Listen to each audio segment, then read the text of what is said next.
Yes. Things are level here on America's birthday. Rather, it just so happens to be America's birthday. So I wanted to say happy birthday. 228 years old? That's pretty young in terms of human events and things. This is still the middle children of history. We're still barely out of the Middle Ages. We're barely out of the corporation state model into whatever comes next.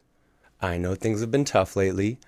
You got some addiction problems, you got some spending problems, you got some leadership problems, namely that your leadership is absent.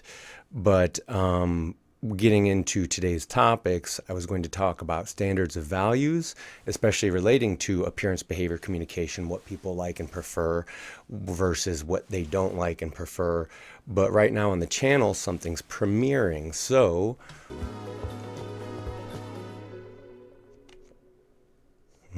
that looks pretty good, maybe. The ear is the human organ the public speaker is most likely to try to impress as he makes a speech. But did you ever think of the importance of the eye, the importance of what the listener sees as well as hears? Well, hello, good looking. Do you come here often? Nice to see you. Have you subscribed to the channel lately? Can I get you a like, share, or subscribe? What's another good line? Or just a line, a bad line. Coming off the eye contact video, I wanted to plunge ahead into what I had sort of previously mentioned, which was a video of Marlon Brando, or as my son says, the Marlon Brando fish, on the Dick Cavett Show, in which Brando discusses acting as necessary to survival. I'll give you some context before I get into it, because I have some threads and some theories going here on the channel, and I know it's not apparent, but I also know that our culture does not teach or talk or speak or communicate well in subtlety at all at this point, even though the majority of it could be said to be almost autopilot or artificial intelligence, even in the sense that no matter where you go, it's large organizations, and good luck finding anyone who's responsible for anything is what I'm kind of getting at here. Deferral. And within all this is an understanding that Americans, to quote David Foster Wallace from an essay on America and Americans and our TV culture, from Many Come One, E Unibus Plurum, right? He wrote that Americans are a protean bunch in real life. And you can question why, and the reason why is because we're a commercial and a TV culture, and we've all been raised on serious diets of media and marketing and government conditioning. And I don't say that to be paranoid or conspiratorial, but to say these are the images and the symbols and the arts that we worship. And I mean that when I say worship. How Americans have long loved the actor and the cult of acting, as well as how that now manifests in influencers, no different, right? As well as most other content on the internet. There are elements of acting in all of it, because the moment you turn on a camera, authenticity goes out the window, even for the most authentic person. So why is acting... And they'll judge you on everything and anything. You'll get judged for what you do, what you don't do, what you should have done, what you could have done, what you would have done, basically every stupid idea and opinion under the sun is just open to be flung on you. You may be anything and everything but those things, but they will be levered. What do we say here? Everything you say can and will be used against you, right? We know this. So noteworthy because it's so unnatural, at least to the person taking it in, believing in the act, and then recognizing that it's an utter suspension of disbelief, right? For all this talk of, I think it's closer to what is psychologically called limerence than anything like what's it called, with the shortened distance between perceived content creator and viewer. I forget the term for it, but it doesn't matter. The idea is like, oh, these people aren't so far away. They're not so different from me. And you're watching actors and you're watching productions. So we are a culture that worships what isn't real, and those who can perform what isn't real well. This is the art to which everyone aspires in their speech, in their appearance, in their behavior. And if you don't believe me, either you're in denial or you don't understand America and Americans or the Greeks at all. Now just suppose you were a beautiful doll with rosy cheeks and big blue eyes, a doll that never talked. Or a tree that basked in the warm... Since you can't see it, it says actual footage. This is a government PSA from whatever weirdos, creeps, and boomers were mucking up the place at the time. Some sunshine and rustled in the breeze. A tree that never spoke. You hear that? Never speak. Ooh. Nephew of Sigmund Freud, Austrian neurologist, and the founder of psychoanalysis, Edward Bernays was most commonly known as the father of propaganda. Using what he learned from his uncle and mother, another known psychoanalyst, he began to form a way to engineer consent, to control and regiment the masses according to our will, without their knowing about it.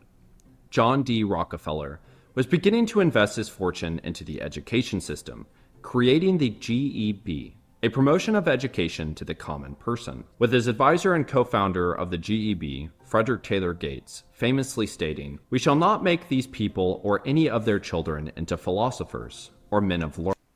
So when people say it's by design, the shallowness and the narrowness of our consumer culture, what's accepted and understood because what's been selected for and reinforced through constant media, marketing, salesman conditioning, it's pretty horrible, actually, what it's done to the American and the American mind. There's a reason why Americans are so abnormally self-conscious. There's a reason why, well, I'll save this for the standards of values video, but we'll keep watching. Learning, or men of science.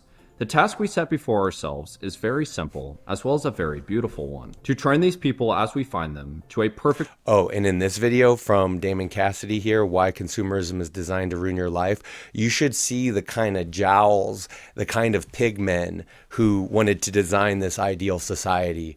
You know, it's like clearly their conception of America was a factory farm that basically just served as their feeding trough. And you could see it in like the fact that they had jowls on jowls.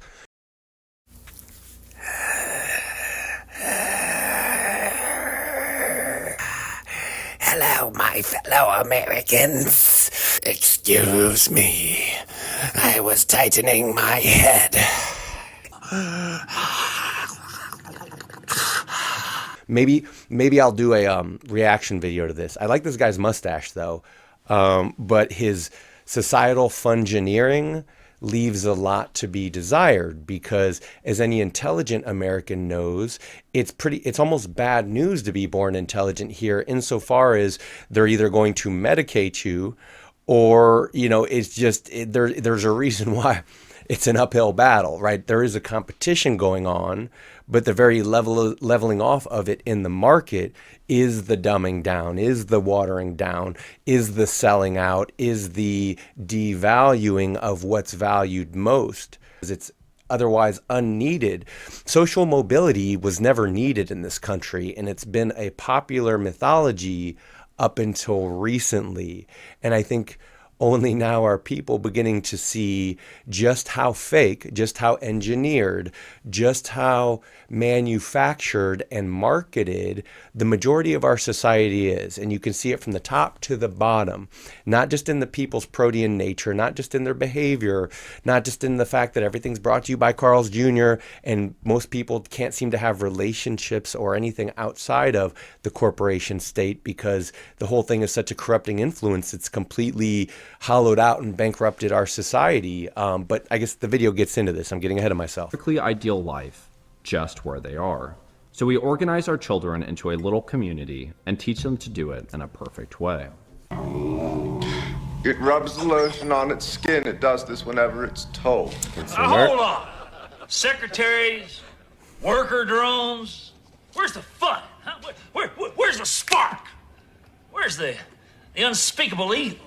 I was just getting to that. Oh, thank God. We are going to Wouldn't be impact America. every field. Cosmetics, military, novelty house pets. And why should we stop with consumer products? Hell, we can design a whole new consumer. A few well-placed drops in the water supply and bingo! It's a whole new master race. Business as usual. And we own the copyright. That's right. This guy. Ideas don't mean anything, guys. It's all about the copyright. From Pepsi. In fact, what it means only is that they are not authentic. That what they feel, what they think, what they do is not the result of an activity in them, but of... See, a lot of people get mad at Americans, their fellow Americans. It's not even their fault. Guys, this is beyond their control. Do you think... Because a lot of motives are ascribed in our politics, in our groups, in our identities. And if anyone thinks that it's the average voter's fault or that they're to blame for what's going on, you know, it shows you how well they marketed the plot. It shows you how well they hid the fact that they created an utterly fake world and a utterly fake story that's just, you know, a cover for the fact that a bunch of corporation states are at war with each other. You know, it's kind of 1984 territory. And then with what this society does to the average human brain, what the internet and TV culture, right? Because before the internet, TV was occupying 6 to 8 hours a day of the average American, you know, and I don't know what the average American is, but supposedly before the internet, TV was rotting out our brains and destroying our ability to socialize and harmonize or whatever you want to say. But we've long been going in this direction. And what Dr. From here is pointing out is that the very system itself does not allow people to live authentic lives. They can't be themselves. They literally have to, well, at the worst end of the spectrum, again, from children and on up, we Americans have long been prescribing prescription speed, for instance, to children, right? Like they call the condition ADHD, and there's a bunch of different kinds, and they say, here, you need, your answer is a really pure form of methamphetamine.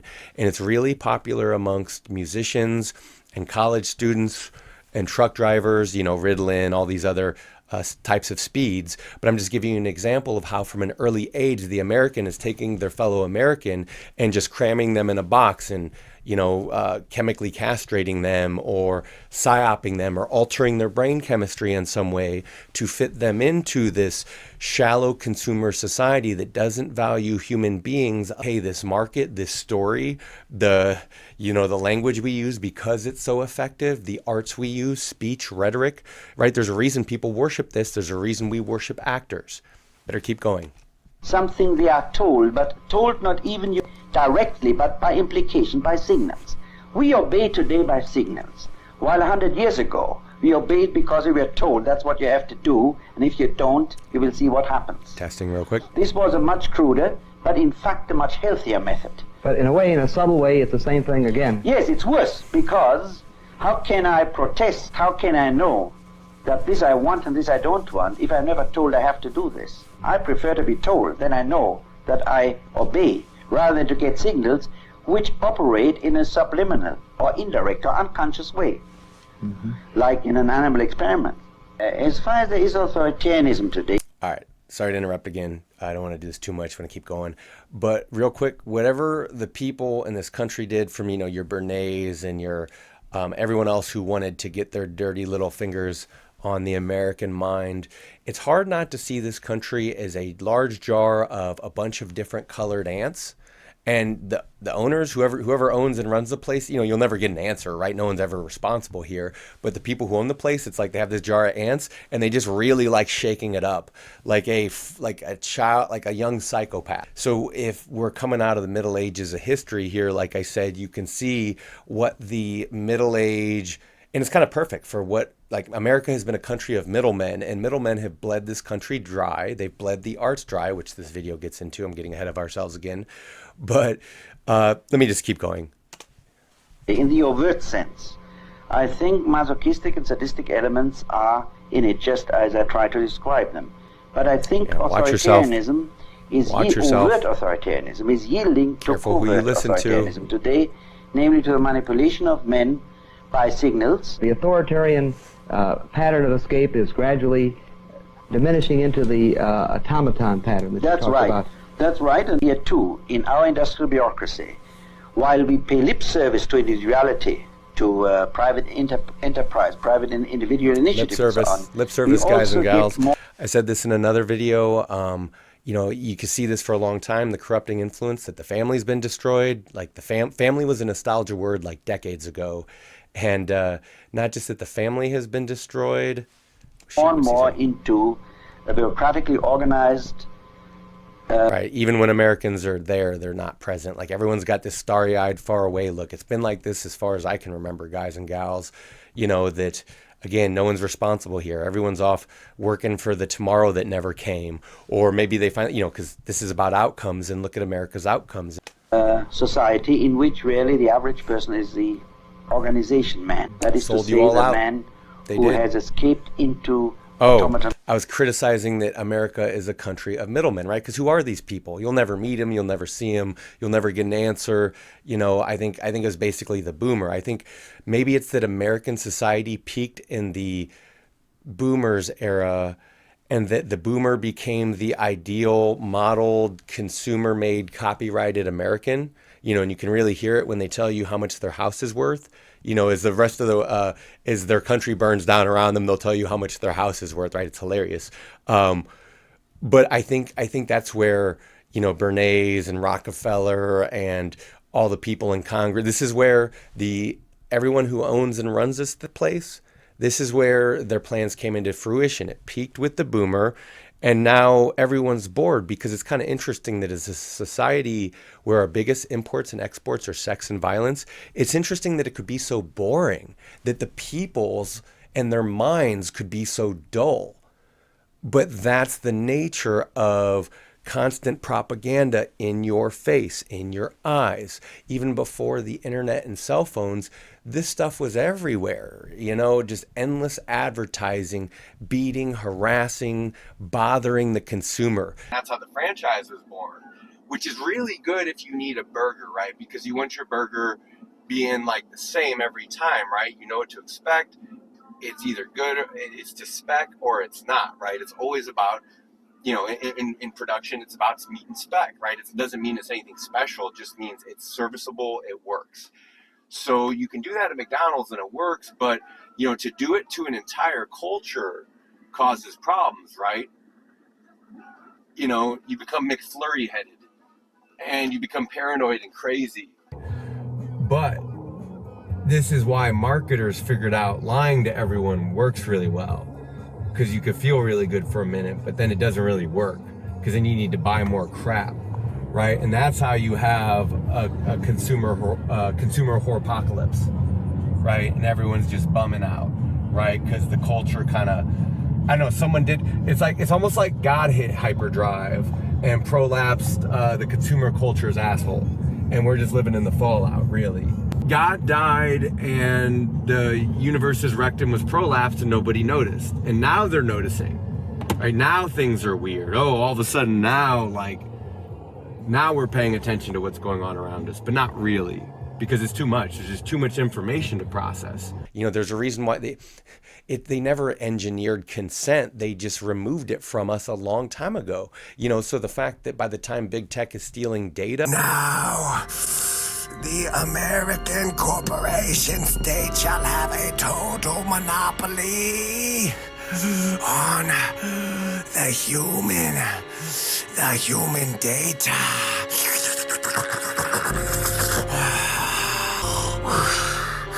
The human data. The human cattle are all ours. That's just a continuation of the same. It wasn't even a question. No one even noticed. It just happened.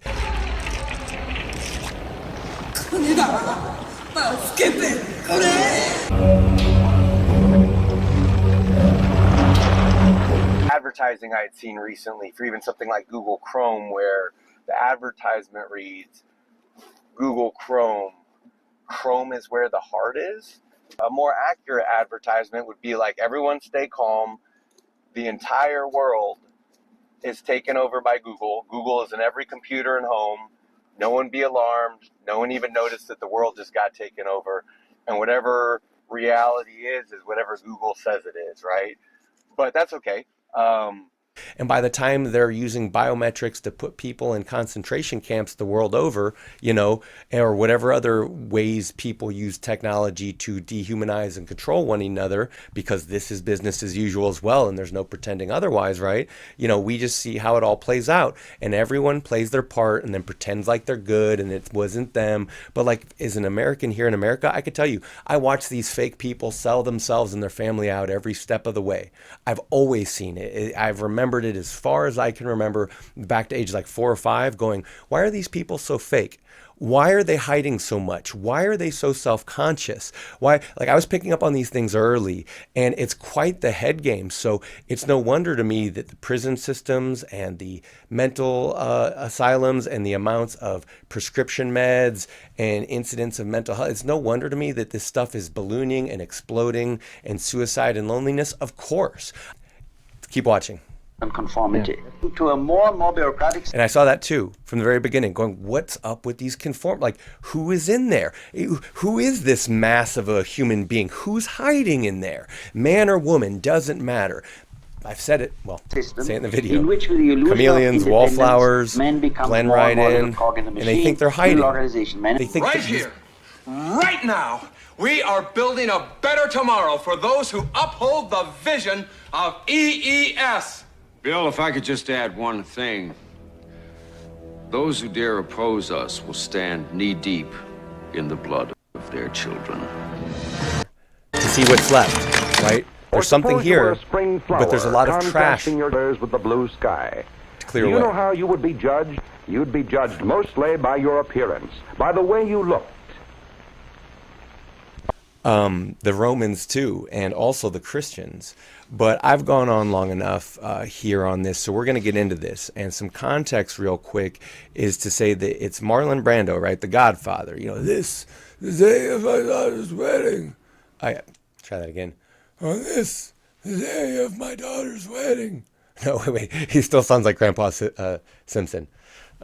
Keep going. They have to work on that one. He sounds like a bit like a corpse, like a president or something. Just incomprehensible, right? A boomer is what I mean. But getting to this, it's Brando on the Cavett Show. And Dick Cavett was an American talk show host, late night talk show host. For those, talk show hosts, yuck. Of you who don't know what that is because you were raised on the internet, it's kind of like boomer like middlemen of the daily news of the corporation state of its time and place. And you can see that the climate and the atmosphere is just very different at the time compared to our schizoid, chaotic media landscape now. It's blown this sort of stuff out of the water. Technology before there was, the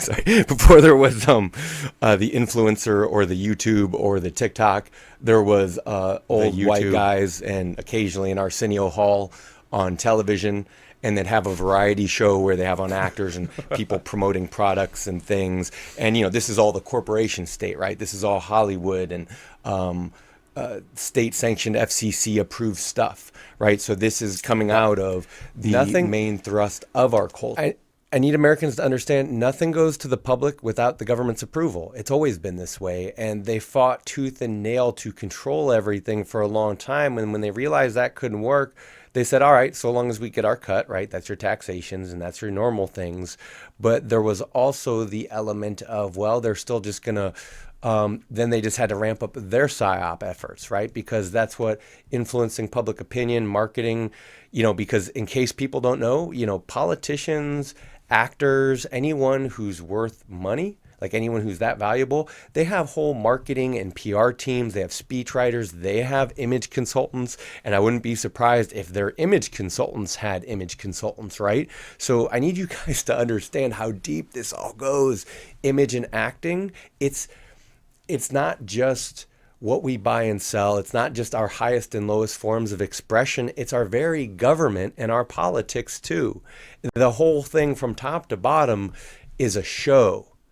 and it's a lot of money at stake, and that's why people fight like hell over who's in charge and who the rules favor, right? Don't mistake it. No one's doing it for the good of other people. No one's doing it for, no one cares anymore anyway, because everyone realizes, like Hunter S. Thompson, one of few good American journalists, once said, everyone's wired into their own survival trip. It's why the hippies turned into yuppies, and why because they just followed the boomer model. Hey, everyone else sells out. Let me justify this to me, because you talk to an American, this is what I mean when I say they're slippery, they're slimy. Endless blaming, complaining, explaining. Everyone's got reasons, excuses, alibis. Oh, they're just slippery, like oysters, like fish. You can't, you try to grab on, you grab on, and it's like there's nothing there. It's just smoke and vapor. And you can really see this in most social media. And what I've learned from joining the online environment, guys and gals, let me share you this. Most of the internet's dead zone. Most of social media is dead space. And there's a few places where activities happen, and everyone's trying to generate those places. But what you can see from people's signaling and their marketing is most people actually have no idea how people work, how marketing works, how to use signs, tones, symbols, language itself. Most people actually aren't that good of a performer. The standards are harsh, so we all know we're getting judged all the time for everything, including our shoes, especially our shoes. For those of you who have never met an American, and especially a moneyed American, know that chances are they're going to look you in your shoes first before they look you in your eyes. So if your shoes aren't on point, you might as well be dead. You might as well be subhuman, right? You might as well be an animal, because they just look at you like, what is this creature? It doesn't have shoes?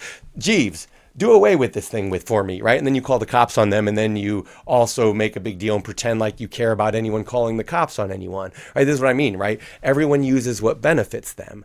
This is what we see in American politics, in American theater, culture, and this is what I think a lot of people don't understand about American culture, what I got into on the eye contact video, and that's to say that, there are dividing lines here.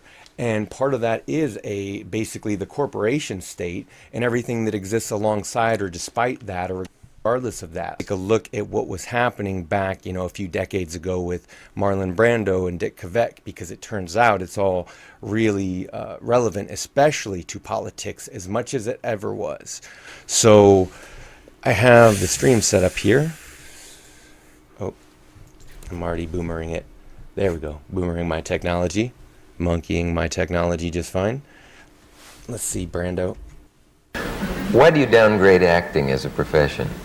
What? I say, why do you downgrade acting as a profession over the years? What makes you think I do? So, just to give you the context, Cavett is asking Brando. It is weird seeing myself meta. It was normal for a while, and now I'm realizing this is weird. Like, what normal person does this? YouTubers and content creators do stuff like this. Normal people don't do stuff like this, guys and gals. Why he downgrades acting? Why does he speak poorly of acting? And and then Brando is saying, "Why do you think I do?" And here we go. Well, I've read it in the press. Saw it in black and white. Mm-hmm. He's taken off a shoe. In many cultures, this is a sign of the biggest sign of disrespect, right? Throwing or hitting a shoe, someone with a shoe. But to make clear what we're going to be covering here, it's not just the words, it's especially the body language and the energy. You can just see it. You can watch it in their bodies. I can't believe. So, I'm pointing to the screen here. But I want you to notice how Brando is just digging his foot in. Yep, he's really crushing that carpet. Like he's digging his foot into the carpet here. It's like a snake rattling. I know a lot of Americans, because of, again, the way our, marketed culture is, the way our shallow culture is, they've been well trained to be blind to a lot of human cues. It's clear that people just are very at odds with one another, and most people aren't that social. Most people aren't that good at socializing. I know they're kind of networked in where they're at, and maybe they're big peanuts where they're at, right? But most people, they just don't know that many people. They're not connected to that many people. They don't have that many real relationships with people, right? They're just not. The average person is not. Well, I've heard it said that in the absence of any real culture and any real like family and coming of age ceremony and like orientation towards culture and life that isn't a commercial guide to life, that in the absence of anything real, psychosis becomes the norm. I think that describes our culture to a T. And the question becomes, do Americans survive their pathology, and then do they survive their survival? And that's what I see in this country, and that's what I've been kind of trying to understand since I was young. Because again, when everyone lies about the way things are and the way they are and the way they feel, you know, and it's like they can't even help it because they're just trying to get by too, right? So when everyone's locked in, when it's prisoner conditions, that's why it's like this. That's why they're like this. There's violence behind all this. And I said it, I'll say it again. Everyone who keeps trying to blame Americans for it, everyone who keeps trying, imagine beating the hell out of a man every day of his life. Imagine ripping his heart out through his wallet. Imagine lying to him. And then imagine your final act of just psyoping him is to tell him it's completely his fault when everything was out of his power to begin with. Like, that's how insane our culture is.